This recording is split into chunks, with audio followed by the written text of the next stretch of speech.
हजरत इमाम हुसैन हुजूर के, हजरत इमाम हसन हुजूर के अल्लाह नबी बड़ आदर करतें, बड़ प्यार करतें। ए नौजवानेरा, 1 तारीखे इमाम हसन हुसैन আল্লাহ নবী খাতুনে জান্নাতের ঘরে গেছে, বেটির ঘরে গেছে। হাসান হুসাইনকে নিয়ে আল্লাহ নবী বড় আদর করতে লেগেছে। আর হযরত খাতুনে জান্নাত তিনি রান্নার কাজে ব্যস্ত রয়েছে। আল্লাহ নবী নিজের নওয়াসাদের নিয়ে আদর করছে। আর এমন করে কথাবার্তা বলতে বলতে আল্লাহ নবী বলতে লাগলেন, নানা ভাইরা, এ আমার ইমামে হাসান হুসাইন, তোমরা দুজনা কুস্তি লড়ো, কে যেতে দেখবো। নানা নাতিদের নিয়ে কুস্তি লড়াচ্ছে, কে যেতে দেখবো। তরুণেরা, আর এই কুস্তি যখন লড়াই শুরু হয়েছে, আল্লাহ নবী জবান থেকে বারবার বলতে লেগেছে, এ হাসান হোসাইনের পা ধরো, হোসাইনকে এইভাবে ধরো। নানা রকম ডিরেকশন দিচ্ছে, পরামর্শ দিচ্ছে। আর নবী পাকের কথার আওয়াজটা ওই রান্নার ঘরে আল্লাহ নবীর কলিজার টুকরি বেটি খাতুনে জান্নাতের কানে যাচ্ছে। ওই সময় বারবার তিনি শুনছে, আব্বাজান তিনি হাসানের পক্ষ নিয়েছে। বারবার বারবার হাসানকে বারবার পরামর্শ দিতে লেগেছে। এই জন্য রান্নার ঘর থেকে খাতুনে জান্নাত বলতে লেগেছে, আব্বাজান প্রতিটা মানুষ তো ছোটদের সাথ নাই, আপনি কেন হাসানের বড় সাথ নিয়েছেন? আল্লাহ নবী বলতে লেগেছে, এ আমার কলিজার টুকরি ফাতেমা, এদিকে আসো। আর সন্তান আমার নওয়াসা ইমামে হাসানের সাথ দিয়েছি, আর অপর দিকে হোসাইনের দিকে মালায়েকাদের সরদার হযরতে জিবরাইল সাথ দিচ্ছে। আরো জোরে বলুন সুবহান। আছে নাকি যার সন্তান হওয়ার পর মা নাপাক হয়নি, রক্ত বা টাইমের নামাজও আদায় করেছে? জোরে বলুন সুবহানাল্লাহ। আল্লাহু আকবার। আল্লাহ জান্নাতের দুটো ফুল দিয়েছে, এ হাসান নাম আর হোসাইন নাম। ইমাম হাসান পাক আর হোসাইন পাক হুজুরের আগে পৃথিবীতে কারো ছিল না। এই দুটো নামকে আল্লাহ জান্নাতের পর্দার মধ্যে ঢেকে রেখেছিল ইমাম হাসান হোসাইনের জন্য। এই দুটো বাচ্চা আসার পর আল্লাহ স্পেশাল ওই দুটো নাম পাঠিয়েছে। তারপর থেকে আমরা যারা তাদেরকে ভালোবাসি, আমরা আমাদেরও বাচ্চাদেরকে তিনাদের অনুসরণ করে নাম দিই। কিন্তু পৃথিবীর ইতিহাসে হাসান আর হোসাইন এই দুই নাম ইমাম পাকদের আগে ছিল না। জোরে বলুন সুবহানাল্লাহ। বাচ্চা দুটোর মর্যাদা বুঝতে পারছেন? হ্যাঁ, এ নওজওয়ান তরুণেরা, আল্লাহ নবী যখন সাহাবাদেরকে নিয়ে বিভিন্ন আলোচনা করতেন, বসে থাকতেন, ওই সাহাবাদের সুরাত ধরে হযরতে দাইয়া কলবি বলে একটা সাহাবী ছিলেন, তেনার সুরাত ধরে একদিন নবী পাকের দরবারেতে হযরতে জিবরাইল আলাইহিস সালাম চলে আসলেন। আল্লাহ নবী দরবারে এসে বসে গেলেন। আর ইমাম হাসান হোসেনের জন্য ওই দাইয়া কলবি সাহাবী কিছু না কিছু নজরানা খাবার নিয়ে আসতে, কেননা রাসূল পাক সাল্লাল্লাহু আলাইহি ওয়াসাল্লামকে খুশি করার জন্য। আমি যাকে ভালোবাসি, আপনি যদি তাকে নজরানা দেন, এর মানে আপনি আমাকে খুশি করলে। এ যুবকেরা, তরুণীরা, বাপেরা, ইমাম হাসান হোসেনের জন্য দাইয়া কলবি সাহাবী যখনই আসতেন কিছু না কিছু খাবার নিয়ে আসতেন। একদিনেতে আল্লাহ নবীর দরবারেতে ইমাম হাসান হোসেন নবী পাকের দুই কোলে জানুতে বসে রয়েছে। এদিকে দাইয়া কলবি সাহাবী সূরা ধরে হযরতে জিবরাইল আলাইহিস সালাম আসতে লেগেছে। আর ইমাম হাসান হোসেন প্রতিদিনের ন্যায় দাইয়া কলবি যখনই আসে, নানা জানে কোল থেকে উঠে গিয়ে দাইয়া কলবি সাহাবীর কোলে বসে যায়। কেন? দাইয়া কলবি সাহাবী তখন খাবার দেয়। এ যুবকেরা, তরুণীরা, বাপেরা, এদিকে জিবরাইল আলাইহিস সালাম এসেছে। দাইয়া কলবি সাহাবী সূরা হাতটা ধরে ইমাম হাসান হোসেন প্রতিদিনের না উঠে গিয়ে দাইয়া কলবি সাবি মনে করে জিবরাইলের কোলে দুজনে দুদিকে যে বসে গেছে, কিন্তু জিবরাইল আলাইহিস সালাম তো জানে না খাবার দিতে হয়, তাই তিনি আদর করতে লেগেছে, বড় আদর করতে লেগেছে। কিন্তু কিছুক্ষণ পরে ইমাম হাসান হোসেন হুজুর আমার দুজন শিশু তখন বড় চংমং করতে লেগেছে। আল্লাহ নবীকে জিবরাইল সাল্লাম বলতে লাগলে, ইয়া রাসূল হাবিবাল্লাহ, তুমি মাফ করবে, আমার দ্বারা কি কোনো গুস্তাখি হয়ে গেল নাকি? ইমাম হাসান হোসেন বড় জন বেচাইন হতে লেগেছে। আল্লাহ নবী বলতে লাগলে, এ জিবরাইল, তুমি যে আমার সাহাবী দাইয়া কলবি সুরাত দূরে এসেছো, আমার দাইয়া কলবি যখনই আসে এই আমার নামাজা দুটোর জন্য খাবার নিয়ে আসে, আজকে তুমি খাবার দিচ্ছ না। এই তারা বড় চিন্তা করতে লাগলো কি ব্যাপার হয়েছে। হযরতে জিবরাইল আলাইহিস সালাম বললে, হুজুর একটুখানি ইজাজত দেন, চোখের পলক পড়তে লাগবে না, আমি জান্নাত থেকে বাচ্চা দুটোর জন্য খাবার নিয়ে আসবো।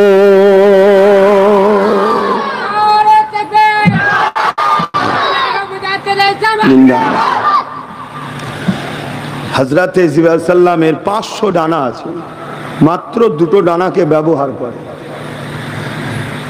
এক মুহূর্তের মধ্যে প্রথম আসমান এই চোখের পালক ফেলতে যতক্ষণ সময় লাগে এই গতিতে চলে যায়। জোরে বলুন সুবহানাল্লাহ। এর থেকেও দ্রুত গতি ছিল বুরাকের। বুঝতে পারছেন আল্লাহ কত মহান, যিনি আমাদেরকেই তো এই চোখের রোশনি দিয়েছে, এক মুহূর্তে জমিন এক মুহূর্তে আসমান, যিনি আমাদের চোখে এতটা পাওয়ার দিতে পারে, এক মুহূর্তে জমিন এক মুহূর্তে আসমান।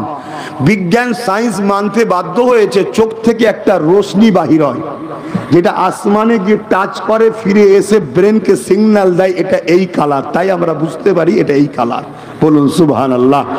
শুধু যে ধর্মের কথা বলছি তা না, ইসলাম এমন একটা ধর্ম, ইসলামকে নিয়ে পুরো পৃথিবীতে আজকের তারিখে এই মুহূর্ত কয়েক লক্ষ মিলিয়ন বিলিয়ন কোটি টাকা খরচ করে শুধু রিসার্চ চলছে। কারা? ইসলামের অনুসারীরা। না না না না, ইসলামের অনুসারীরা তো করবেই, যারা ইসলামকে মিটাতে চাইছে তারা। শুধু ভুল বার করবো কি করে? আলহামদুলিল্লাহ, যত রিসার্চ করে তত তারা ইসলামকে চিনতে শেখে, ইমানের কালেমা পড়ে মুসলমান হয়। জোরে বলুন সুবহানাল্লাহ। পৃথিবীর যত বড় বড় বিজ্ঞানী, যত বড় বড় সায়েন্টিস্ট, যত বড় বড় শিক্ষিত সমাজ, তারা সব যুগে যুগে দলে দলে আজও ইসলাম কবুল করছে। জোরে বলুন সুবহানাল্লাহ। গত এক সপ্তাহ আগে দেখছিলাম ইউরোপের বিখ্যাত এক পাদ্রী, খ্রিস্টান ধর্মের ধর্মগুরুদের ঘরে পাদ্রী বলা হয়, ইসলামের ধর্মগুরুদের ঘরে মুর্শিদ, পীর, মাশায়েখ, আমির, আলেম, উলামা, শেখ বিভিন্ন ভাষায় ডাকা হয়। ঠিক তেমনি হিন্দু ভাইদের ব্রাহ্মণ, পুরোহিত, আরো অনেক কিছু ভাষা থাকতে পারে। ইহুদিদের রাহেব আর খ্রিস্টানদের পাদ্রী। তা ইউরোপের বিখ্যাত এক পাদ্রী এই এক সপ্তাহ আগে ইসলাম কবুল করেছে। জোরে বলুন সুবহানাল্লাহ। কেন? কারণ তারা রিসার্চ করছে। আমি জানি আমার দেশে কিছু গোবর খাওয়া আছে, খুব ইসলামের পিছনে লেগেছে, ও কথা বাদ দেন। কিন্তু যারা এডুকেটেড পারসন, শিক্ষিত পারসন, সেটা আমার দেশ হোক আর পৃথিবীর যেখানেও, হয়তো সবার কপালে হিদায়েত নাই, কিন্তু শিক্ষিত সমাজ ইসলামের বিরোধী করে না। অন্য ধর্মের হলেও ইসলামের বিরোধী করে না, মানতেই তো পারে না, কপালে হিদায়েত নাই তাই, কিন্তু বিরোধী করে না। বিরোধী করে দুই শ্রেণীর মানুষ। এক, ক্ষমতার জোরে মানুষের প্রভু হওয়ার স্বপ্ন যারা দেখে তারা। দ্বিতীয় হলো ধর্মের নামে যারা ভণ্ডামি করে বাবা, তারা। আর এই দুই শ্রেণী, দুই ধরনের লোককে ইসলামের বিরুদ্ধে অস্ত্র হিসাবে কাজে লাগায়। এক হলো মূর্খ, দ্বিতীয় হলো মুনাফিক মুসলমান। শুনছেন তো নাকি? এই টোটাল 4টে নাম বললাম, এই 4 নামের মধ্যে সব থেকে ভয়ঙ্কর কোনটা? বলুন বলুন।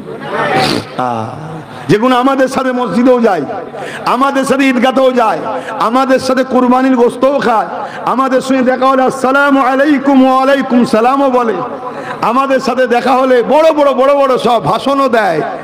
কিন্তু শয়তান ভেতরে ভেতরে ইসলামের গোড়া কাটার জন্য ঘুরে বেড়াচ্ছে, আমাদের ঈমানকে চুরি করার জন্য ঘুরে বেড়াচ্ছে। এদের টার্গেট আমাদেরকে ঈমানের দিক দিয়ে দুর্বল করা, আল্লাহ ও রসুলের প্রেম আদব থেকে আমাদেরকে সরিয়ে দেওয়া। এই মুনাফিকদের মধ্যে এক শ্রেণীর মুনাফিক হলো তারা যারা এজিদের পক্ষ নেয়, ইমামে হোসাইনকে আসামির কাঠগড়ায় তোলার চেষ্টা আজও পৃথিবী জুড়ে চালাচ্ছে। জানেন তো নাকি? সৌদির বুকে যে সৌদিকে আমরা বড় ভালোবাসি, তাই তো নাকি? আমি মোটেই সৌদিকে ভালোবাসি না, আমি ভালোবাসি আমার নবীর মক্কা ও মদিনা শরীফকে। সৌদি আমার কাছে কোনো মাইনেই রাখে না, আমার কাছে মাইনে রাখে আমার নবীর মাতৃভূমি মক্কা আর আমার নবীর পেয়ারা শহর মদিনা শরীফ। জোরে বলুন সুবহানাল্লাহ। অনেকে আমাদেরকে সৌদির দলিল দেখায়, সৌদিতে ঈদ হয় এদিন, সব মুনাফিক। সৌদিতে এই হয়, সৌদিতে এই হয়, সৌদিতে এই হয়। ওই মুনাফিক গুলোকে বলো সৌদিতে এখন সিনেমা হল খুলে দিয়েছে, সৌদিতে এখন শরাব চলছে, সৌদিতে এখন নাচ গান হচ্ছে, তাহলে কি জায়েজ নাকি? সৌদি আমাদের দলিল নয়, আমাদের দলিল হলো কিতাবুল্লাহ আর হাবিবুল্লাহ। জোরে বলুন সুবহানাল্লাহ। আল্লাহর কোরআন আর মুহাম্মাদুর রাসূল, এটা হলো আমাদের দলিল। জোরে বলুন সুবহানাল্লাহ। আখরি জামানা আল্লাহ নবী সব বলেছে, সৌদিতে যেগুলো ঘটছে নবী সব বলেছে, সৌদিতে কি হবে না হবে সব নবী বলে গেছে। নবীর কথা অক্ষরে অক্ষরে মিলছে। এমনকি আল্লাহ নবী বলেছেন সৌদির আবহাওয়া চেঞ্জ হয়ে যাবে, সৌদি সবুজ হয়ে যাবে। তার মানে কি? পাহাড় গাছপালা ভর্তি হয়ে যাবে।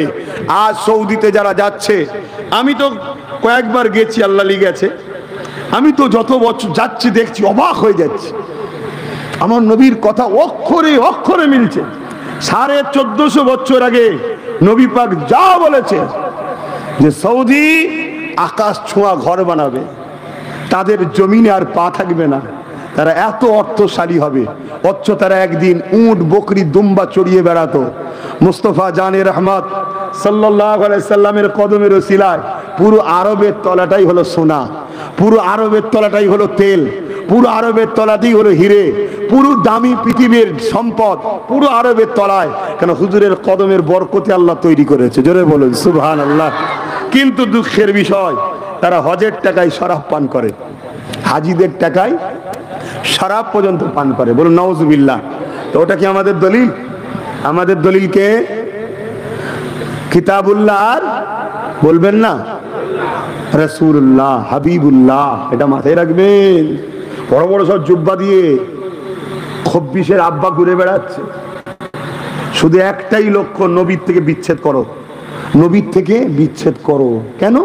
নবী হলো ঈমান, নামাজ ঈমান নয়, রোজা ঈমান নয়, হজ ঈমান নয়, দাড়ি ঈমান নয়, টুপি ঈমান নয়, জুব্বা ঈমান নয়। শুনছেন? ঈমান হলো মুহাম্মাদুর রাসূল। জোরে বলুন সুবহানাল্লাহ। নবীর উপরে আদব ও প্রেম হলো ঈমান। যার নবীর উপরে আদব প্রেম নেই সে হলো বেঈমান। সে নামাজি হলেও জাহান্নামী, রোজাদার রেখেও জাহান্নামী, হজ করেও জাহান্নামী, দান করেও জাহান্নামী, দাড়ি টুপি রেখেও জাহান্নামী, মসজিদ মাদ্রাসা বেনিয়েও জাহান্নামী। যদি কাবার গিলাফ ধরে কেঁদে যদি এহরামকে ভিজিয়েও ফেলে তাও জাহান্নামী।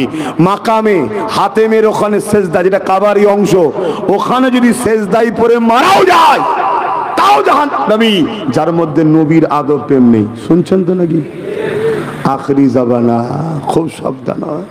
মুনাফিকদের একটা নমুনা কি বললাম, তারা এজিদের পক্ষপাতিত্ব করে। সোশ্যাল মিডিয়া খুলে দেখবেন, নানান দিক দিয়ে শুধু এজিদকে বাঁচাবার চেষ্টা চলছে, যেন মনে হয় এজিদ ওদের দুলা ভাই হয়। কি করে বাঁচানো যায়, কি করে বাঁচানো যায়? হ্যাঁ, অত সহজ? আল্লাহ নবী বলছেন আমার শহর মদিনার উপরে কেউ যদি, এই দলিলগুলো মনে রাখবেন, বুখারীর হাদিস, আমার শহর মদিনার উপরে কেউ যদি হামলা করার ইরাদা করে, হামলা করে না, ইরাদা নিয়ত করেছে মদিনায় হামলা করব। আল্লাহ নবী বলছেন আল্লাহ তাকে জাহান্নামে এইভাবে গলাবে যেমন সীসা আগুনে দিলে গলে। কেন? মদিনাকে রসুল ভালোবাসে তাই।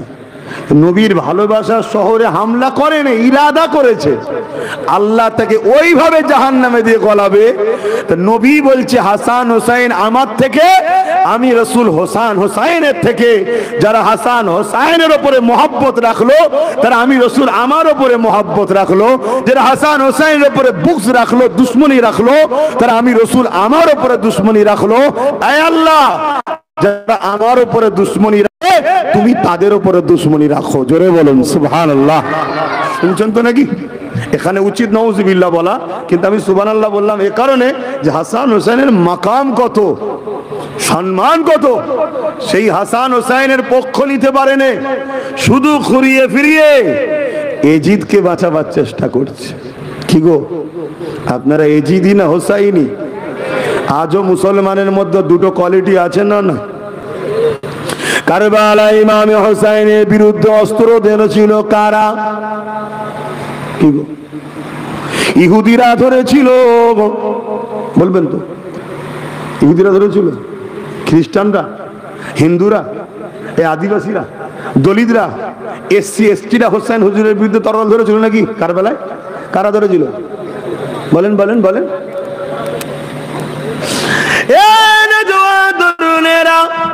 নয় মুহররম ইমামে হুসাইন পাক কুফা দাওয়াতে যাচ্ছিলেন।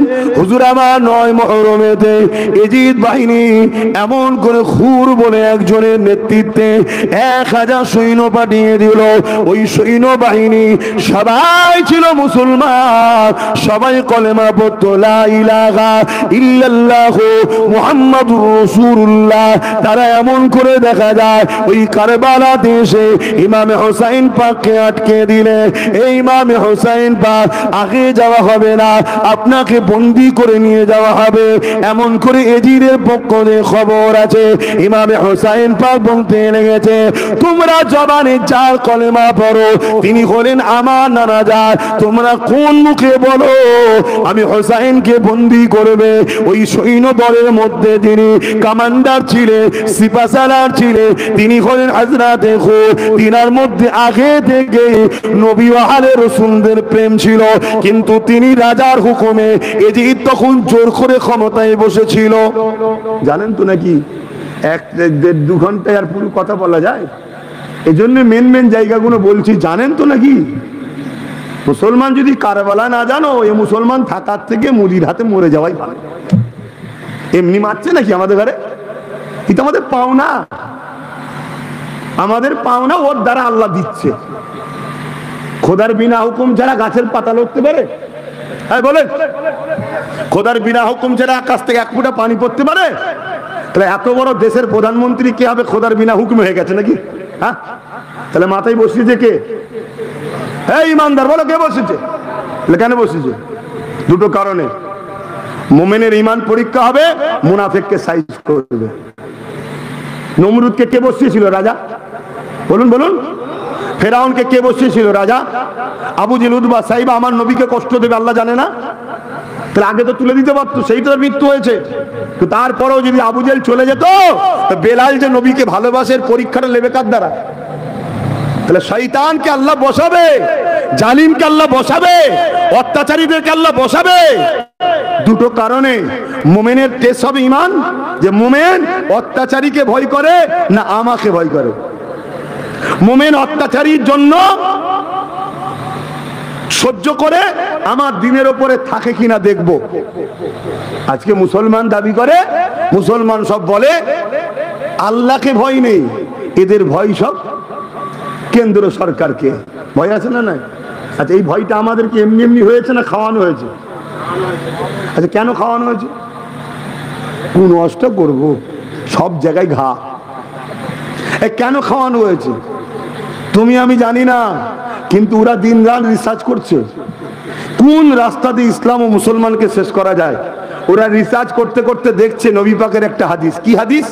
আল্লাহ নবী বলছেন আখিরি জমানায় একটা সময়, সবাই শুনছেন তো নাকি? হোম মন দিয়ে কথাগুলো শুনবেন।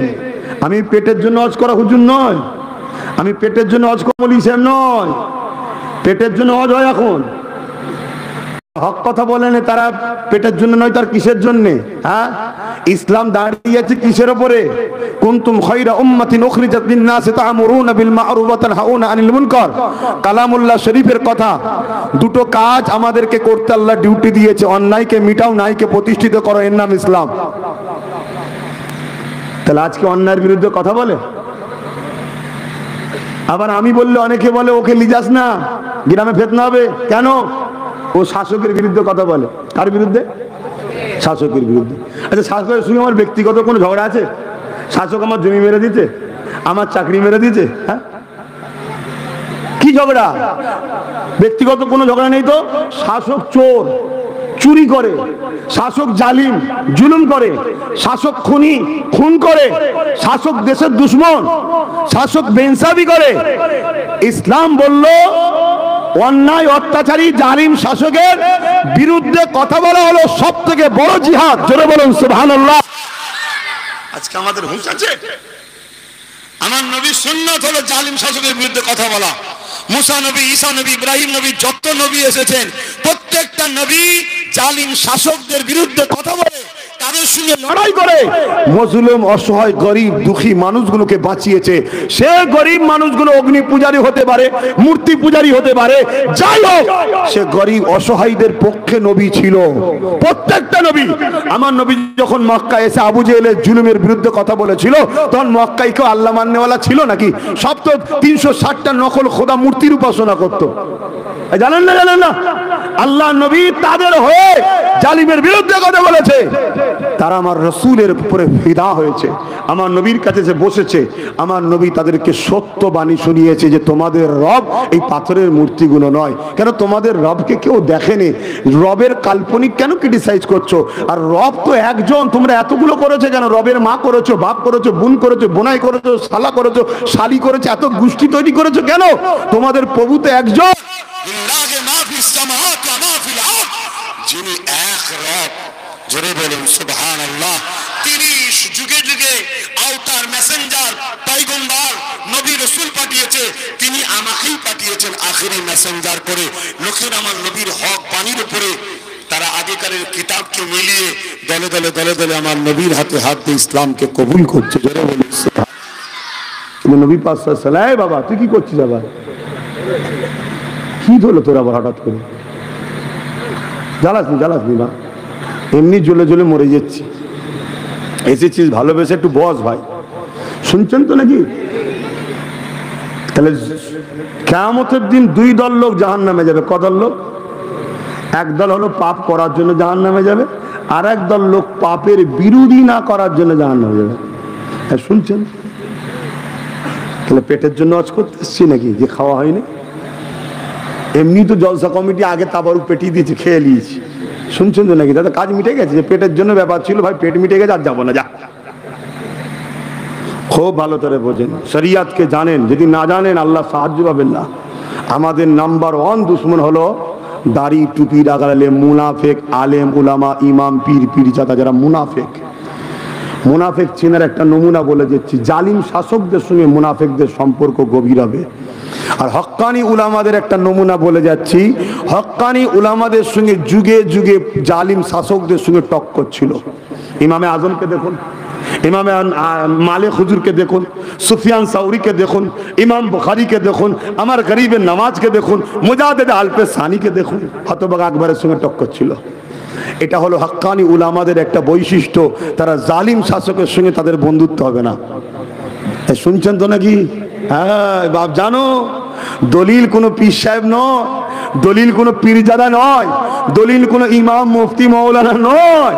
দলিল আল্লাহর কিতাব কোরআন আর আল্লাহর বন্ধু মুহাম্মদ রাসূল। জোরে বলুন সুবহানাল্লাহ। এই ছাঁচের উপরে ফেলতে হবে, না হয় সব বেকার। আরো একটা কথা বলে যাচ্ছি, যারা দেখবেন আপনাদের ঘরে নবীর সঙ্গে জুড়তে চাইছে, কার সঙ্গে? জোরে বলুন, নবীর সাথে জুড়তে চাইছে, জানবেন এ উলামা হলো হক। এটা নমুনা বলে যাচ্ছে। কিছু উলামা আছে আমাদের ঘরে আল্লাহর সঙ্গে জুড়তে চায়, নবীর থেকে বাদ দিতে চায়, এ হক নয়, এ হক নয়। আপনি বলবেন কি বলছেন হুজুর, আল্লাহর সঙ্গে জুড়লে সমস্যা কি? আরে ও শয়তানকে অধিকারটা দিল কে আল্লাহর সঙ্গে জুড়ার? আল্লাহর সঙ্গে জুড়বে একমাত্র আমিন আল্লাহ, জোরে বলুন সুবহানাল্লাহ। এ পাওয়ার আল্লাহ আমিন আল্লাহকে দিয়েছে। হাবিব, আপনি আমাকে যত চেনেন, আপনি আমাকে দেখেছেন, আপনি আমার সাথে বান্দাকে জুড়বেন, বান্দা আপনার কাছে আসবে, আপনি বান্দাকে আমার সাথে জুড়বেন।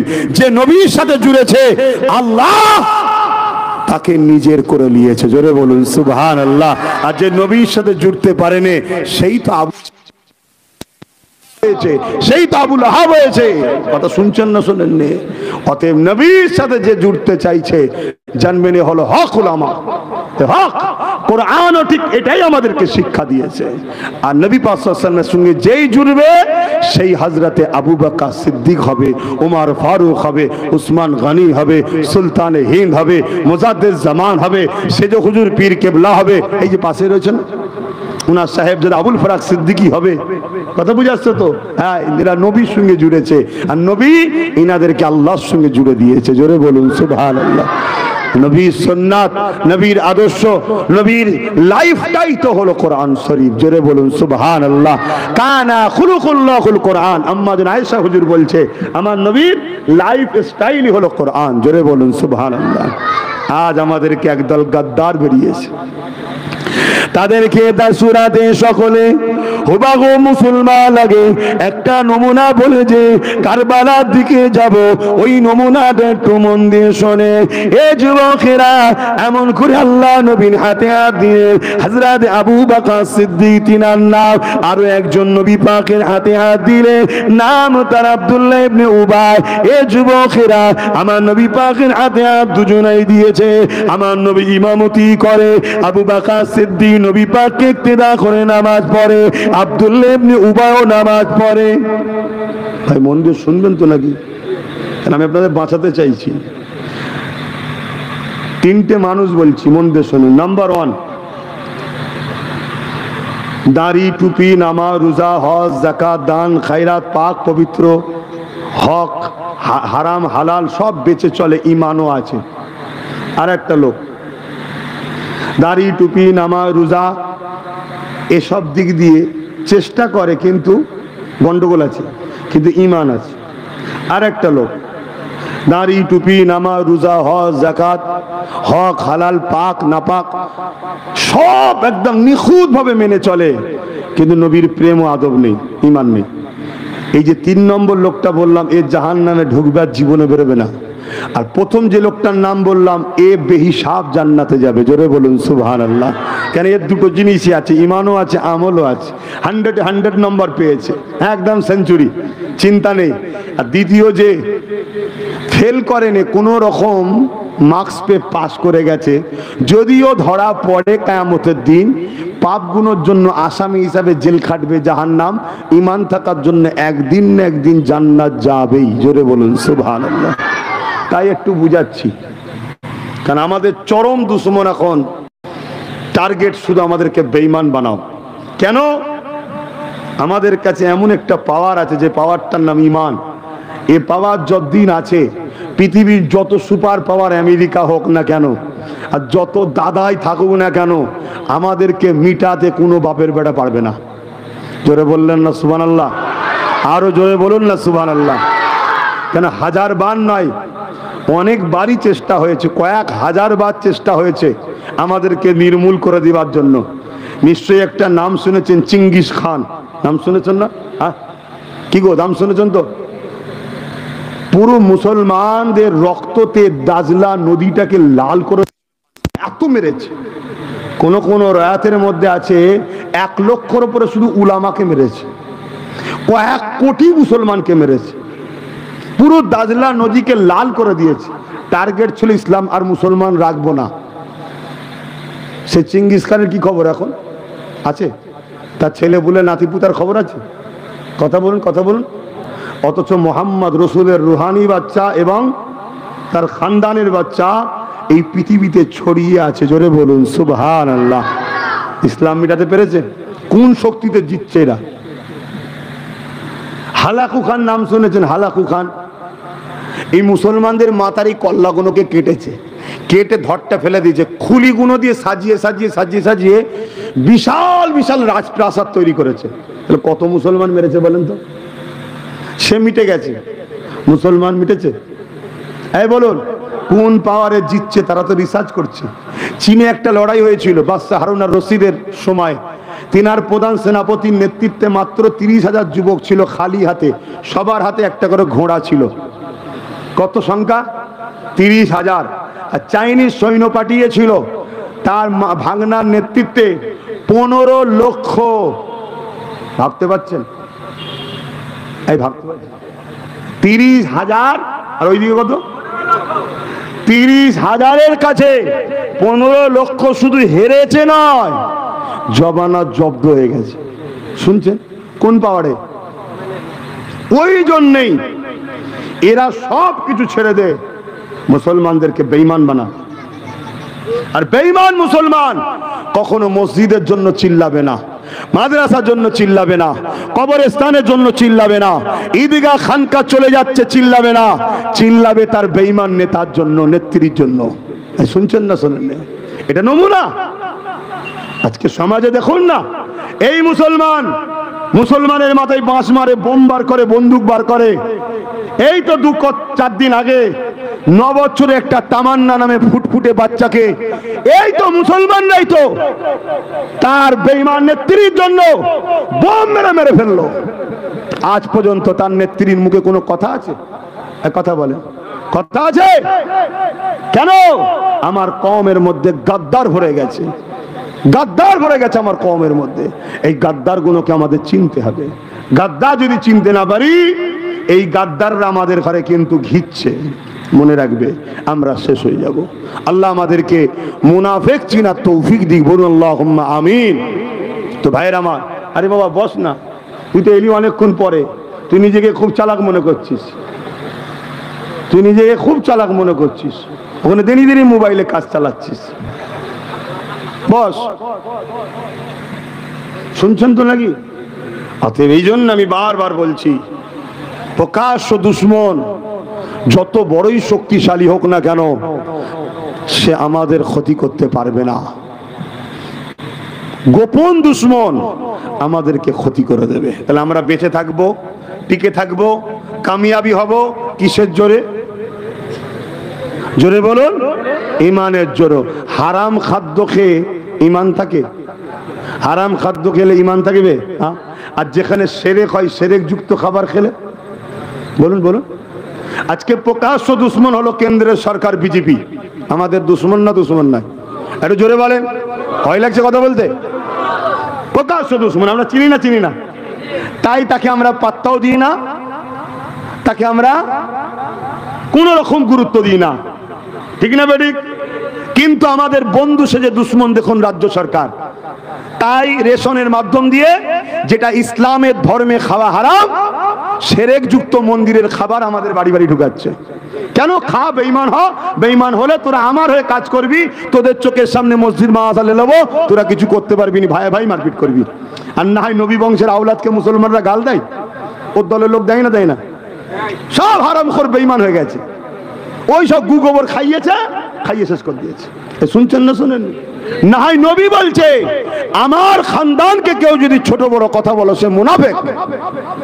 তারপরে তুই বলিস কি করে? হ্যাঁ, তুই তো বলতে পারিস যে আমার তোমায় ভালো লাগে, আমি তোমার সাথে আছি, কিন্তু না বাবা, আমার নবী বংশের বাচ্চার বিরুদ্ধে আমি বলতে পারবো না। কেন? রাজনীতি দুদিনের, আজ আছি কাল মরে যাব। কি আপনার দরকার বলকে যান, আমার ধর্মে নিষেধ আছে, আমি বলতে পারবো না। কিন্তু না, ও জানে যদি আমি এ কথা না বলি, আমাকে এক্ষুনি ঘর থেকে ঘাড়ে লাথি মেরে বার করে দেবে। আর শয়তান সামান্য পদের জন্য হুঁশ নাই, নবী বংশের আওলাদদের সমালোচনা করছে। কথা মাথায় ঢুকছে না? ঢুকে না? তোর ভালো না লাগে দূরে সরে জানা। আজকে কি পরিকল্পনা চলছে, এটা কথাই এলো তাই বলছি। সেরেক যুক্ত দূরের কথা, যেখানে গান বাজনা বাজে, ওই মেলার খাদ্য খাওয়া হালাল না হারাম? একটু জোরে বলছেন না? হারাম। আচ্ছা, সেই জায়গায় বড় প্ল্যান করে, ভাই যে যার ধর্ম করবে, তার ধর্মের সিন্নি আর কি কমলে সব বলে, তাদের যা আছে তারা পান করবে, খাবে, এতে আমার আলোচনা সমালোচনার কিছু নেই। কিন্তু তুমি একজন সরকারি পদে বসে সরকারি সাহায্য নিয়ে রেশনের মাধ্যম দিয়ে বড় প্ল্যান মাফিক তুমি দেখাচ্ছ মিষ্টি, কিন্তু সেটা সেরেক যুক্ত জিনিস, ঠিক না বেঠিক গো? ওটা আমাদের জন্য খাওয়া হালাল না হারাম? জোরে বলুন। ওই মসজিদের ইমামরা বলে যেটা চক্রান্ত চলছে, বাবার এই খাবার খাস না। যে হুজুর বলে সেই হুজুরকে আমার সালাম, অবশ্যই সে ইমানদার, সে ইমানদার। শুনছেন না শোনেন না? কিন্তু এই সমাজের বেশিরভাগ হুজুর কি করছে? এই বলে এই জাতি ধ্বংস হয়ে যাচ্ছে, মুখে কথা নেই। কথা হলো কি, আমার নবীকে একটু ভালোবেসে আমরা ইয়া নবী সালামু আলাইকা বলবো, ওখানে ফতোয়া দেয়। একটু আমরা রসুলের ভালোবাসায় নবী দিবস করব, ওখানে ফতোয়া দেয়। তাই না? দেয় না? মুনাফিক চেনো, মুনাফিক চেনো যদি বাঁচতে চাও। মনে রাখবে, যখন আমরা সংখ্যায় কম ছিলাম তখনই আমরা জিতেছি, যখন আমাদের সংখ্যা বেড়েছে তখন আমরা হেরেছি। কেন? সংখ্যা বেড়েছে ঠিকই, কিন্তু গাদ্দার বেড়ে গেছে। আর সংখ্যা কম ছিল ঠিকই, সলিড ছিল। কথা বুঝে আসছে? বদরে আমরাই জিতেছি, সংখ্যা কম ছিল। আর সালাউদ্দিন আইবি বলেছিলেন 4 লক্ষ সেলিবিয়া সৈন্য ছিল, মসজিদ আকসাকে ঘিরে রেখেছিল। সালাউদ্দিন আইবি ছিল মাত্র 12,000। কত? আর ওইদিকে কত? 4 লক্ষ। সালাউদ্দিন আইবি বলেছিল 40 লাখ থাকলেও আমরা বিজয়ী হব ইনশাআল্লাহ। প্রকাশ্য দুশ্মনের সঙ্গে জিতা যায়, বন্ধু সুরাতে দুশ্মনের সঙ্গে জিতা যায় না। কেন? সে ঘুমটার আড়ালে তোমাকে বেঈমান মূল জিনিসটাই তো কেড়ে নিচ্ছে। বুঝতে পারছেন না? পারেননি? এই কথাই কষ্ট হয়ে গেল নাকি? আমি আপনাদের ক্ষতি করে দিলাম?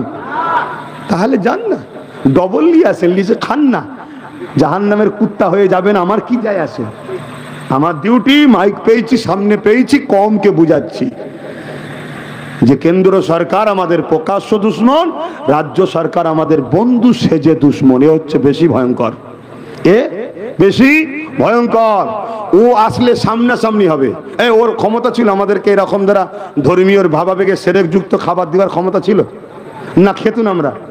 জোরে বলেন যে খাসনি রে, বিজেপি দিচ্ছে, বিষ থাকতে পারে, এ বলতো না? বলতো না? আর এ দিচ্ছে মোল্লা মলি সাহেব, পীর সাহেব, পীরজাদা। কোনো সাহেবের মুখে কথা নেই, কেন? সব ভাড়াটিয়া গোলাম।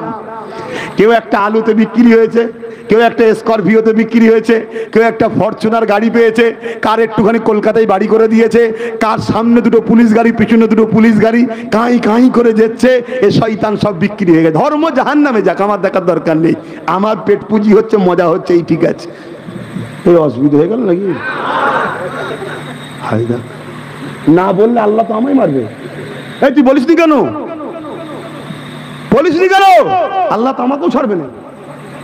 তাহলে এক কাজ করেন, আমাকে জলসা করা বন্ধ করে দেন, আমি হজ করবো না। আল্লাহ আমাকে দাওয়াত করেন, আমি কোথা বলবো কি? তবে শুক্রবার দিন দরবারে বসি, লোক যাই, ওখানে আরো পালিশ করে দিই। শুনছেন না শোনেন না? এটা ডিউটি আছে না নাই? কত বড় বদমাইশ! হ্যাঁ, চিন্তা করে দেখুন কত বড় প্ল্যান আমাদেরকে বেঈমান বানাবার, আল্লাহ ও রসুলের দিন থেকে সরিয়ে দিবার। এরা আজকের আবু জেহেলিরা, এরা আজকের উতবা, আজকের সাইবা, আর এদের সাথে আজকের মুনাফিক আব্দুল্লাহ ইবনে উবাই গুলো সাথ দিচ্ছে। এদের সাথে আজকের মুনাফিক জুল খুয়াইসারা তামিমি ও তাদের গোষ্ঠীগুলো সাথ দিচ্ছে। দেখুন বুখারীর হাদিস। আহা, এটা নতুন নয় রে বাবা। কারবালায় আমার ইমাম পাক যখন গেছিলেন, আমার ইমাম পাক লড়াই করতে গেছিল নাকি?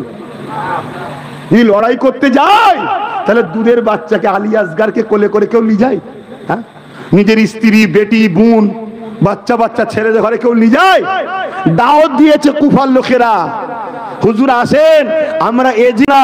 কেন? এজি ছিল সারাবি, চরিত্রহীন, লম্পট, জালিম, অত্যাচারী, খুনি, প্রজাদের উপরে লুটতো এজিদ। তাই ইমামে হোসাইন পাককে কুফাবাসী বলেছে, হুজুর আমরা আপনাকে লিডার বলে, ইমাম বলে আপনার হাতে বায়াত হব, আমরা এজিদের হাতে হব না। আর মুসলিম ছেলে গলা লম্বা করে বলছে আমরা হোসাইনের ভক্ত, আর মাতাল সরকার পিছনে ঘুরে বেড়াচ্ছে।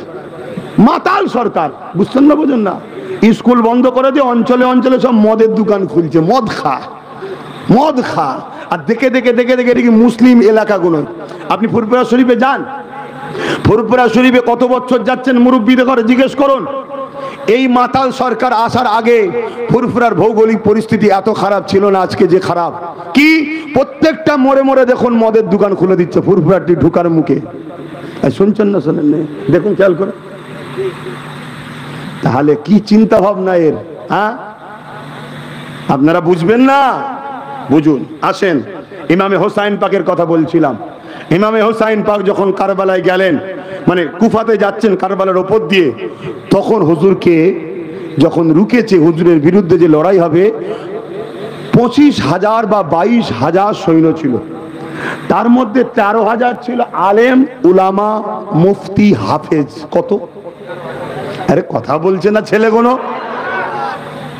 আল্লাহ নবী বলেছেন আখিরি জামানায় জমিনের ওপরে আসমানের নিচে সব থেকে নিকৃষ্ট হবে একদল উলামারা। শুনছেন তো নাকি? তাহলে সেটা আখিরি জামানা চলছে না চলে না? ইমামে হোসাইন হুজুরের বিরুদ্ধে অস্ত্র ধরেছে কারা? 13,000। তার মধ্যে 7,000 ছিল আলেম, 3,000 ছিল মুফতি, 3,000 ছিল হাফেজে কোরআন। অস্ত্র তুলেছে কি? নবীন নওয়াসাকে শহীদ করব। কেন রে? কিছু টাকা পাবে আর কিছু পদ পাবে। শুনছেন? নবীন নওয়াসার বিরুদ্ধে যদি তরোয়াল তুলতে পারে 7,000 আলেম, 3,000 হাফেজ, 3,000 মুফতি, আজকে আমার মসজিদ মাদ্রাসা ঈদগার বিরুদ্ধে আমাদের আলেম উলামা ইমামরা উঠতে পারে না? পারে না? তার চাক্ষুষ প্রমাণ তো আপনাদেরকে বলে দিচ্ছি। কেন্দ্র সরকার তো আমাদের দুশ্মন, আমরা জানি। সে তো আইন তৈরি করে ওয়াকফকে মিটাতে চাইছে, কিন্তু রাজ্য সরকার যেই বলল বাংলায় আন্দোলন চলবে না, সব আলেম উলামা ইমাম মুফতি মাওলানা যারা ওদের লাইনে, সবাই নাই ওদের লাইনে, সব চুপ। কথা বলিসনি? আমাদের খোদা নিষেধ করে দিয়েছে। শুনছেন না? শুনেন না? হ্যাঁ, এদের খোদা যদি আল্লাহ সুবহানাহু ওয়া তাআলা হতো, তারিরা মসজিদে দাঁড়িয়ে প্রতি জুম্মায় 2 মিনিট হলেও বলতো ওয়াকফের দুশ্মন যারা, দুশ্মন আমাদেরও তারা। সে কেন্দ্র সরকার হোক, রাজ্য সরকার হোক, এদের বিরুদ্ধে যুদ্ধ করতে হবে, লড়াই করতে হবে। এটা এরা 2 মিনিট হলেও বলতো ঈদগাহ মসজিদে দাঁড়িয়ে। কি বলতো না বলতো? এদের যদি খোদা আল্লাহ সুবহানাহু ওয়া তাআলা হতো, তাহলে এরা জলসার মাহফিলে গিয়ে মাইক যখন পেত, এরা তখন মাইকে 5 মিনিট হলো ওয়াকফ নিয়ে বলতো, এই তোমাদের সীতাপুরের ঐতিহাসিক মসজিদ, এই মসজিদ কি আজকের? এই মসজিদের কোনো কাগজ আছে? এ তো মৌখিক দান। এই মসজিদের সম্পদ কলকাতায় হাজার হাজার বিঘে আছে। এই মসজিদ এখন বাঁচানো বড় মুশকিল হয়ে গেছে। শুনছেন তো নাকি?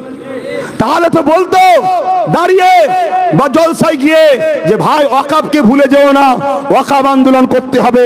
বাবরিকে ভুলে গিয়েছিলাম বলেই বাবরি মসজিদ আমাদের হাতছাড়া হয়ে গেল। সুপ্রিম কোর্ট থেকে সংবিধান বিরোধী আইন পাশ হয়ে গেল। কাল আমাদের বিরুদ্ধে আইন পাশ হয়ে যাবে।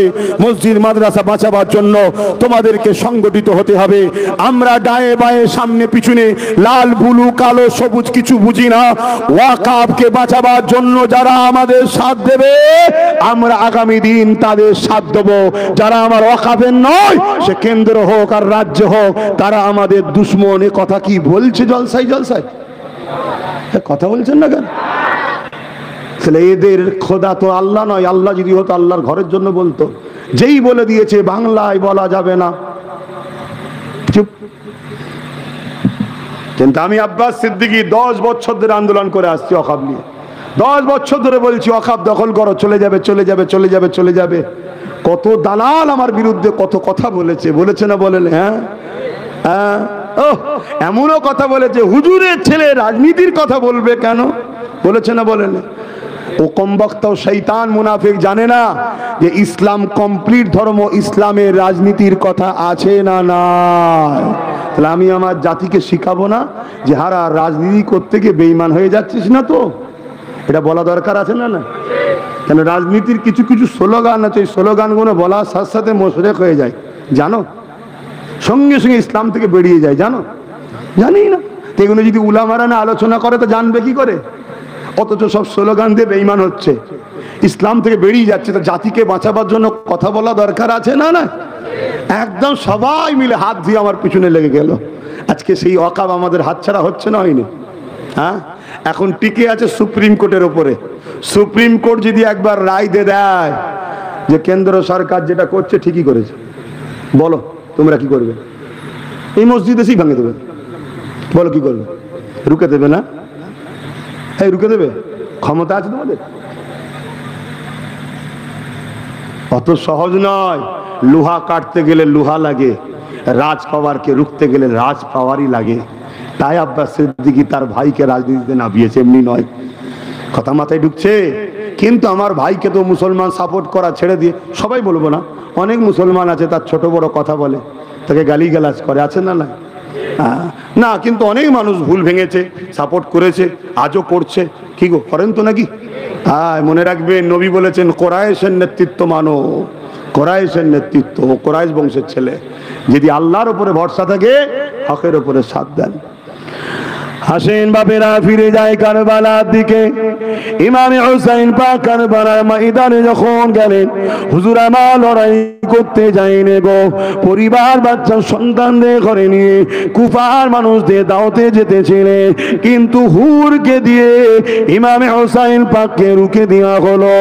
এ যুবকেরা, তরুণীরা, বাপেরা, 9 মুহররমের দিন ছিল। ইমামে হুসাইন পাক এমন করে তাদেরকে বুঝাতে লাগলো, আমরা তো তোমাদের বিরুদ্ধে আসিনি, আমরা তো আমাদের রাস্তায় যেতে লেগেছি, কিন্তু তোমরা আমার রাস্তা কেন আটকে দিলে? ওই হুর বলতে লাগলো, এ আহলে রাসূল, আমার উপরে বড় চাপ রয়েছে, আমি সৈন্যদেরকে সরিয়ে দিচ্ছি, আপনি আবার পুনরায় মক্কায় ফিরে যান। একটা দরদ কিন্তু হুর দেখতে ছিল, আর এই দরদেই কিন্তু হুরের কপালও খুলেছিল, জানেন তো নাকি? এজিদ বাহিনী থেকে একটাই লোক ফিরে এসেছিল জান্নাতি দলে, সেটা হলো হযরতে হুর। তিনি এসে 180 জন এজিদ বাহিনীর কুকুরকে মেরে জাহান্নামে পাঠিয়েছিল। তারপরে হুজুর শহীদ হয়ে আল্লাহ জান্নাতে গিয়েছিলেন। জোরে বলুন সুবহানাল্লাহ। আরে পাখা কোন দিকে? আমি তো ঘুমিয়ে যাচ্ছি এবারে। এদিকে ঘড়িও তো হু করে ছুটছে, সময়ও তো নেই, আর বড্ড বেশি হয়ে গেল, আবার টানবে। হালকা হালকা করে ঘোরা। আমার নওজওয়ানেরা তাই বারবার বলে দিয়ে যায়, মুনাফিক ইসলামের ক্ষতি যতটা করেছে পুরো পৃথিবী জুড়ে কেউ ক্ষতি করতে পারেনি। এই পৃথিবীতে একটা নেতা ছিল, তার নাম ছিল বুশ। ওই বুশ বলেছিল আমেরিকাতে ইসলামকে মুছে দেব, কিন্তু মনে রাখবেন আমার আল্লাহ পাক বুশেরই কন্যাকে ঈমানের কলেমা পড়িয়ে কোরআনের হাফেজা বানিয়ে দিয়েছিলেন। এই যুবকেরা, তরুণেরা, প্রকাশ্য দুশমন ইসলামের ক্ষতি কখনো করতে পারেনি গো। মনে রাখবেন, লোহার কাজ তো কাটা, কিন্তু ওই লোহা কোনো কাজে আসবে না যদি কিনা তার বাট যদি গাছ না হয়। তাই এমন করে প্রকাশ্য দুশমনের কাজ তো ইসলামকে মিটানো, কিন্তু সে কখনো কিছু করতে পারবে না যদি দাড়িওয়ালা টুপিওয়ালা সুরাতে মুনাফিক মুসলমানেরা তাদের যদি সাথ না দেয়, তারা কিছুই করতে পারবে না গো। এ যুবকেরা, তরুণেরা, বাপেরা, এই বলে দিয়ে যায় মুনাফিককে চিনতে শেখো। আজ আমাদের সমাজে কিছু মুসলিম সুরাতে মুনাফিক রয়েছে, এরা গায়ের জোর দেখিয়ে প্রশাসনিক সহযোগিতা নিয়ে গুন্ডাগিরি করে ইসলামের দুশমনদের হাতকে শক্তিশালী করছে, আর ইসলামের দুশমনেরা শক্তিশালী হয়ে তারা ইসলামের উপরে আঘাত করতে লেগেছে। যেমন আপনাদের পাশে এই সীতাপুরের মাদ্রাসাতে, ওই মাদ্রাসায় চলে যান, 11টা শিক্ষক নাই। কটা নাই? আমার অজে কি অসুবিধা হচ্ছে? একটু সারা দিচ্ছেন না কেন? কটা শিক্ষক নেই? তো শিক্ষক নেই কেন? শিক্ষক দিবার কাজ কি আব্বাস সিদ্দিকী? তোমাদের কাজ? কার কাজ? সরকারের কাজ। সরকার শিক্ষক দেয় না কেন? এক সরকার বোলডুজার দিয়ে মাদ্রাসা ভাঙছে, আর এক সরকার শিক্ষক বন্ধ করে দিয়ে মাদ্রাসাকে শেষ করছে। উভয়ের লক্ষ্যই হলো ইসলামিক শিক্ষা প্রতিষ্ঠান মাদ্রাসাগুলোকে শেষ করে দাও। মাথায় ঢুকছে?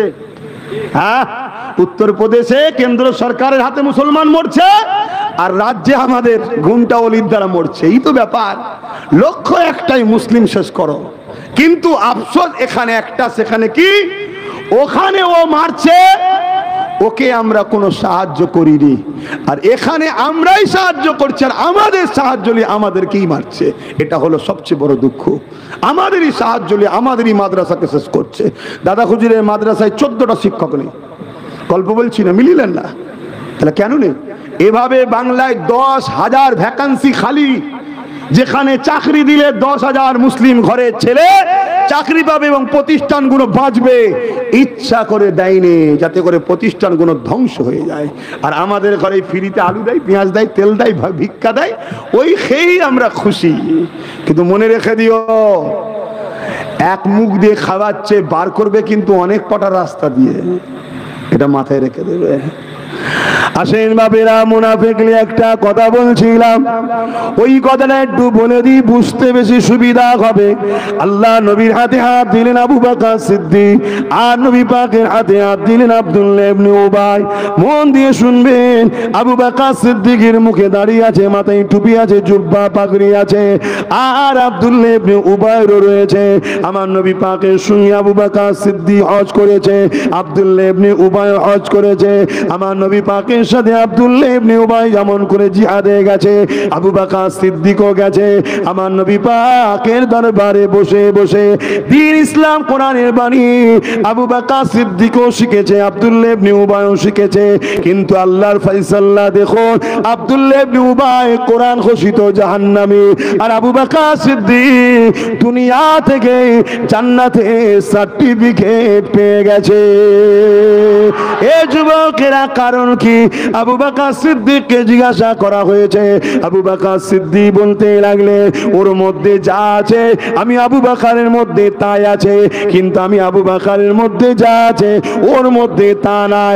এই আবু বকর সিদ্দিক খুলে বলো, হযরতে আবু বকর সিদ্দিক বলেছে, ওর মধ্যে নামাজ, রোজা, দাড়ি, টুপি, জুব্বা, পাগড়ি রয়েছে, ওটা আমি আবু বকর আমার মধ্যে রয়েছে, কিন্তু আমি আবু বকর আমার দিলের মধ্যে আল্লাহ নবীর প্রেম আদব রয়েছে, ওটা ওর মধ্যে নাই, ও হলো মুনাফিক। শুনছেন? নবীকে ইক্তেদা করে নামাজ পড়ো জাহান্নামে, নবীর সঙ্গে জিহাদে গেছে, তাও ঠিকানা কোথায়? নবীর সাথে হজ করেছে, ঠিকানা কোথায়? কেন? দিলে হুজুরের প্রেম আদব ছিল, ও শুধু ছিল সাথে, হুজুরের খবরগুলোকে নিয়ে গিয়ে গোপনে গোপনে ইহুদি খ্রিস্টানের কাছে যে বলতো, মোহাম্মদ এই শিখাচ্ছে, এই শিখাচ্ছে, এই করছে, ওই করছে। শুনছেন তো নাকি? তা আমাদের এখন এরকম আছে না নাই? এই তো গত কয়েক মাস আগে বাংলাদেশের ঢাকাতে একজন ইমাম ধরা পড়ল, মুখ ভর্তি দাড়ি, দেখলে মনে হবে আসমানের ফেরেশতা, চাপ দাড়ি, গোপ চাচা দাব দাড়ি, ধরে তাকে হাত ধরে লোক পিটছে। আমি প্রথম দেখেই তো মনে দুঃখ, হারে কিভাবে মারছে দেখ। যখন বিস্তারিতটা দেখছি, তাকে বলছে কতদিন ধরে করছিস বল?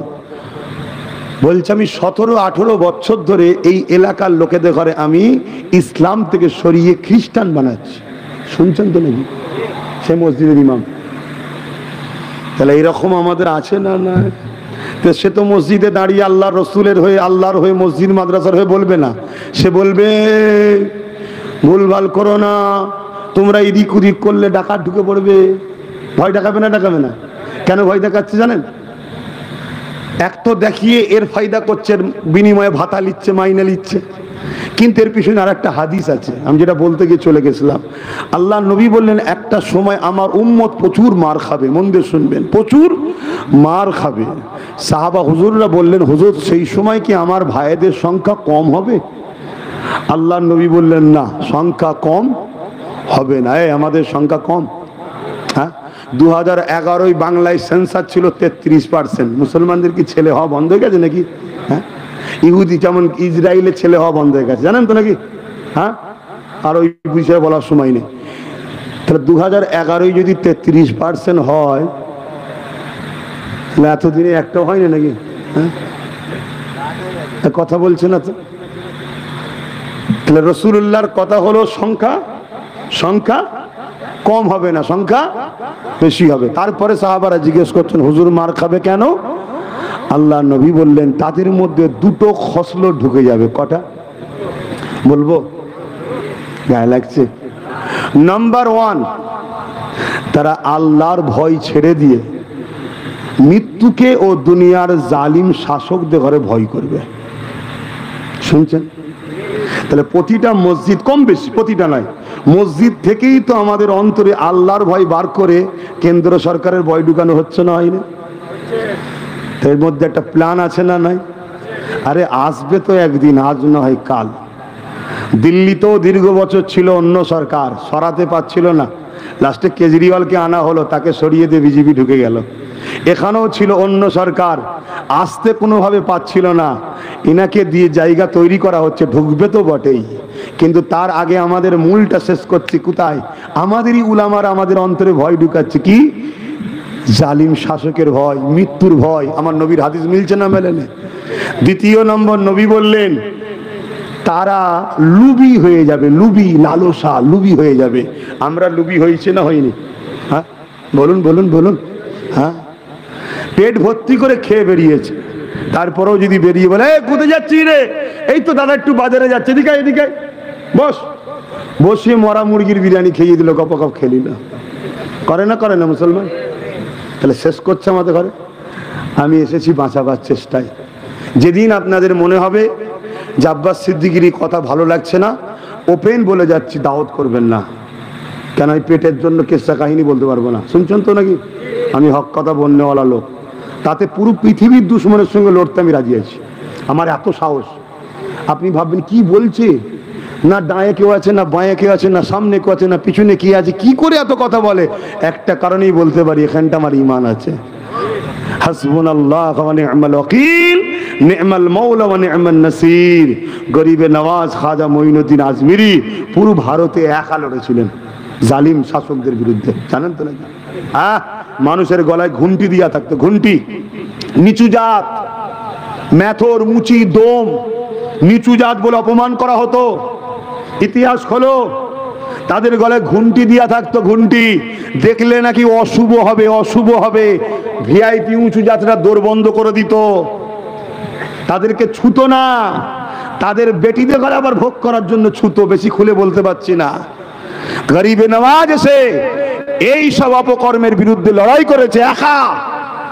মানুষ দলে দলে গরিবে নওয়াজের উপরে দিবানা হয়েছে, হুজুরের হাতে হাত দিয়ে ইমানের কালেমা পড়ে নিয়েছে। জোরে বলুন সুবহানাল্লাহ। ইমান, ইসলাম নাই প্রতিষ্ঠিত এইভাবে হয়েছে। আর আজকে আমাদের গুলো কি করছে? হ্যাঁ, আদিবাসী মার খাচ্ছে, আমাদের মোল্লাদের মুখে কথা আছে। দলিত মার খাচ্ছে, আমাদের মোল্লাদের মুখে কথা আছে। মুসলমান গরিব গুলো মার খাচ্ছে, আমাদের মোল্লাদের মুখে কথা আছে। এই যে আমাদের তিলকতমা বোন ইনসাফ পেল না, আমাদের উলামারা এর বিরুদ্ধে প্রতিবাদ করেছে। কিসের তুমি উলামা? নামাজ পড়ার নাম শুধু ইসলাম নয়, এই অসহায় দুঃখী গরিব মানুষের হয়ে কথা বলার নাম হলো ইসলাম। নামাজ অনেক পরে এসেছে, মেয়েরাজ থেকে নামাজ রসুল এনেছে, ভুল বুঝবেন না আমাকে। বাপের বেটা চ্যালেঞ্জ বলছি, ভুল হয় শিখিয়ে দাও, তোমার জুতো লে বইব, উস্তাদ বলে তোমায় মানবো। আর যদি ভুল নয়, এই জাতিকে গুমরাহি করা, দালালি করা, এই দালাল উলামাগুলোদের বন্ধ করতে হবে। এরা আমার জাতকে ধ্বংস করেছে, এরা আমার জাতকে শুধু বলেছে উসব দিকে তোমরা মাথা দিয়ে উনি মসজিদ মাদ্রাসা নামাজ রোজালে থাকো, আমরা জান্নাত লবো, জান্নাত লবো, জান্নাত লবো। আল্লাহ সৃষ্টিকে ভালোবাসতে পারেন, জান্নাত যাবে। আমাদের কিরা গোমরাহ করেছে, ধ্বংস করে দিয়েছে এরা। আজকে আমার জাতিতে না আইপিএস অফিসার আছে, না ডব্লিউবিসি অফিসার আছে, না আমার জাতিতে জজ আছে, শুধু বলেছে মোল্লা বানাও, মোল্লা, যাকাত ফিতরা তোলো আর খাও, ভাগ দাও। এই তো করেছে জাতির সঙ্গে গাদ্দারি উলামারা। তোমরা জানো না তোমাদের পেছনে কি ষড়যন্ত্র হয়েছে? তোমাদেরকে গণহত্যা করা হবে আগামী দিন। তোমাদের হয়ে না কোনো আইএস পাবে, না আইপিএস পাবে, না জজ পাবে, না কোনো জায়গায় ভালো লয়ার পাবে। তোমরা, তোমাদের এই ক্ষতিটা তোমার জাতের একদল গাদ্দার উলামারা করেছে। চিনবে কি করে? যারা সমাজে বলে বেড়ায় আমরা রাজনীতি থেকে দূরে থাকি, কিন্তু শয়তানদের মধ্যে কিছু কিছু আছে রাজনীতির নেতাদের সঙ্গে বেশি ঘুরঘুর করে। আবার শুনছেন না? শোনেন, এরা আমাদের সবচেয়ে বড় দুশ্মন। ভাইয়ের আমার, কথা কষ্ট লাগছে, আপনাদের টক টাইম শেষ হয়ে গেছে, টাইম শেষ। বড় দুঃখ লাগছে ভাই, আমি বলছি।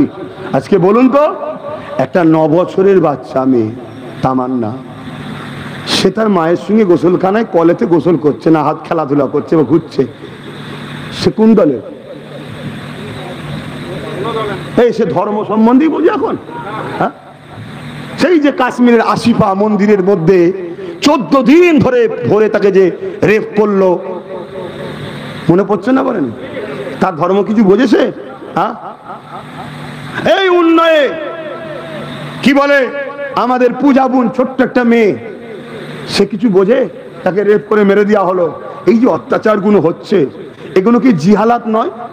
এইগুলোই তো বন্ধ করেছে নবী। বাগান পরিষ্কার হয়ে গেছে, আল্লাহ মেয়েরাজে ডেকে বলেছে, হাবিব জঙ্গল পরিষ্কার, এবার আপনি নামাজ রোজা দাড়ি টুপি হজ যাকাত দিনের চাষ করেন। তা আগে জায়গা পরিষ্কার করতে হবে না? বড় দুঃখ, করতে যদি নাও পারে, কমসে কম কেউ যদি করে তার তো সাথ দেওয়া দরকার। সেখানে সাথ না দিয়ে তার বিরোধী করার চেষ্টা করছে, তার ক্ষতি করার চেষ্টা করছে। কেন? বিনিময়ে কিছু পাবে। আগেই বললাম, কেউ 1000, কেউ 2000, কেউ 2500, কেউ 3000, কথা বুঝলেন না? কেউ একটা গাড়ি, কেউ একটা আলো, কেউ একটা বাড়ি, কেউ আগে পিছু গাড়ি, এই সবই তো সব শেষ। তো যাক ভাই, থাকলে আরো কিছু বলে ফেলবো, আপনাদের হয়তো মনে মনে কষ্ট হচ্ছে, পীরের ছেলে বলতে পারছেন না, দরকার নেই। আমি বিদায় লিবার আগে একটা শেষ কথা বলে যাই। আপনারা কারা আমার সাথে আছেন একটু হাত তুলে দেখাবেন, লম্বা করে হাত তুলবেন। মুনাফিকি হাত নয় তো, হাত নাবান, কিন্তু আমার সঙ্গে সাথ দিচ্ছেন। মুসা নবীর সাথে যারা ছিল তারা জেল খেটেছিল না খাটেনি? মার খেয়েছে না খায়নি ফেরাউনের হাতে? ইব্রাহিম নবীর সাথে যারা ছিল জুলুম হয়েছে না হয়নি? যত নবীদের দিকে ছিল জুলুম হয়েছে না হয়নি? হাক্কানি উলামা থেকে শুরু করে আবু হানিফা হুজুর থেকে যারা ছিল তাদের উপর জুলুম হয়েছে না হয়নি? আজকে নবীর গোলাম আব্বাস সিদ্দিকী আমার সঙ্গে থাকবে, আপনাদের উপর জুলুম হবে, সহ্য করতে পারবেন? এবারে বলুন, জুলুম সহ্য করে জেল খেটে হলো হকের পক্ষে কারা থাকতে চান? হাত তুলে দেখান। কথা ঠিকই, হাত নাবান। আমার একটা কথার অঙ্গীকার আপনাদের নিতে হবে, একটা কথার অঙ্গীকার আপনাদের নিতে হবে। ওয়াকাফ, মসজিদ, মাদ্রাসা, কবরস্থান, খানকা, ঈদগাহ, এগুলো আমাদের ধর্মীয় সম্পদ তো নাকি? ইসলামের তো নাকি? কেন্দ্র সরকার যদি রাজ ক্ষমতার জোরে এই সম্পদকে মিটিয়ে দিতে চায়, এর বিরুদ্ধে আমাদের লড়াই দরকার আছে না নাই? ইসলাম বলছে অন্যায় দেখলে হাত দিয়ে রোখো, ইসলাম বলছে অন্যায় দেখলে হাত দিয়ে রোখো। যদি হাতে ক্ষমতা না থাকে মুখ দিয়ে প্রতিবাদ করো, যদি মুখে না থাকে অন্তর থেকে ঘৃণা করো। আজকে কেন্দ্র সরকার যে কালা কানুন করছে, এটা নাই না অন্যায়? তাহলে ইসলাম বলছে এই অন্যায়ের বিরুদ্ধে হাত দিয়ে রোখো। যদি হাতে ক্ষমতা না থাকে মুখ দিয়ে প্রতিবাদ করো, যদি মুখে ক্ষমতা না থাকে অন্তর থেকে ঘৃণা করে সরে যাও। কথা ঠিক না বেঠিক? তাহলে কেউ যদি এই আইনের বিষয়ে এই তিনটের মধ্যে কোনোটা না থাকে, হাত দিয়ে রুকেও নেই, মুখ দিয়ে প্রতিবাদও নেই, অন্তর থেকে ঘৃণাও করেনি, রাসূলুল্লাহর ভাষায় তার মধ্যে ঈমান, জোরে বলুন, নাই। দ্বিতীয় নম্বর কথা, এই ওয়াকফ আন্দোলন, কেন্দ্রের বিরুদ্ধে আন্দোলন আমার রাজ্যে হওয়া দরকার আছে না নাই? আমার রাজ্যে আন্দোলন করব। কি বলবো? কেন্দ্র সরকার, তোমার মসজিদ বিরোধী আইন মানছি না, তোমার কবরস্থান বিরোধী আইন মানছি না, তোমার ইসলাম বিরোধী আইন মানছি না, তাই তো নাকি? কিন্তু আমার রাজ্য সরকার যে মুসলমানদের 100-র মধ্যে 95টা ভোট নিয়েছে, যে বলেছে বিজেপিকে রুখতে আমায় ভোট দাও, আমি বিজেপির বড় বিরোধী, হঠাৎ করে তিনি তিনার খোলস ছেড়ে দিয়ে আসল রূপ দেখিয়ে দিয়েছে। কি? যে কেন্দ্রের বিরুদ্ধে আমার রাজ্যে আন্দোলন করা, তার মানে বিজেপির বিরুদ্ধে আন্দোলন।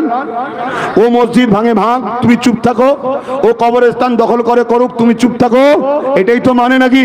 তাহলে কেন্দ্র সরকারের আইনের বিরুদ্ধে আমরা লড়বো, রাজ্য সরকার বলছে লড়া যাবে না। এই কথাটা বলা রাজ্য সরকার ঠিক করেছে না ভুল করেছে? নবী বলেছেন অন্যায় ভুলের বিরুদ্ধে হাত দে, হাত দে। রাজ্য সরকারের বিরুদ্ধে হাত দিয়ে লড়তে হবে না? হবে না? যদি হাতে ক্ষমতা না থাকে মুখ দিয়ে লড়তে হবে না? হবে না? তাও যদি না থাকে অন্তর থেকে প্রতিবাদ করতে হবে না? হবে না? আমার এই কথাই কারা একমত যে আমরা কেন্দ্র ও রাজ্য সরকারের বিরুদ্ধে ওয়াকফ কালা কানুনের পক্ষে আমরা আছি? একটু হাত তুলে সাক্ষী দেবেন। এ হাত সত্য, এ হাত সত্য, হাত লম্বা করে তুলে রাখেন। আশপাশে বসে দেখুন কেউ হাত তোলেন এমন কেউ আছে নাকি? এই আমার কওমের মধ্যে কেউ গাদ্দার থাকলে চিনা দরকার আছে না নাই? এই একমাত্র নাকি কেন্দ্র সরকারের এবং রাজ্য সরকারের ওয়াকাফ বিরোধী যে চক্রান্ত, এর বিরুদ্ধে তো আমরা নাকি ক্ষমতা থাকলে হাত দিয়ে রুখতে হবে, যদি ক্ষমতা না থাকে মুখ দিয়ে, আর নচেত মুখ দিয়ে না পারে অন্তর থেকে ঘৃণা করে সরে যাব, ঠিক তো নাকি? এই হাত যেন মনে থাকে, যতই বাধা এসুক, যতই চাপ এসুক, দুদিনের দুনিয়ার কষ্ট সামান্য কষ্ট, কিন্তু মনে রাখবে আখেরাতে জাহান্নামের আযাব কিন্তু অনেক ভয়ানক, কবরের আযাব কিন্তু অনেক ভয়ানক। কারোর মধ্যে যদি মনে হয় যে সেদিন দেখা যাবে খনি, সেদিন কবে? আজ রাত্রে শোবে, কালকে তো না উঠতে পারো, ঠিক না বেঠিক? অতএব বলো, আমি আমার মসজিদের পক্ষে দাঁড়ানোটা কি অপরাধ? আমার মাদ্রাসার পক্ষে দাঁড়ানো কি অপরাধ? এবারে যদি কোনো মুসলমান আমার সমালোচনা করে তা জানতে হবে এ মোমেন নাই, এ মুনাফিক। কেন আমি আমার মসজিদ কবরস্থানের পক্ষে দাঁড়াবো, এটা তো স্বাভাবিক, তাই তো নাকি? থাকার কথা নয়, একটু সালাম দেবো, ইয়া নবী সালাম।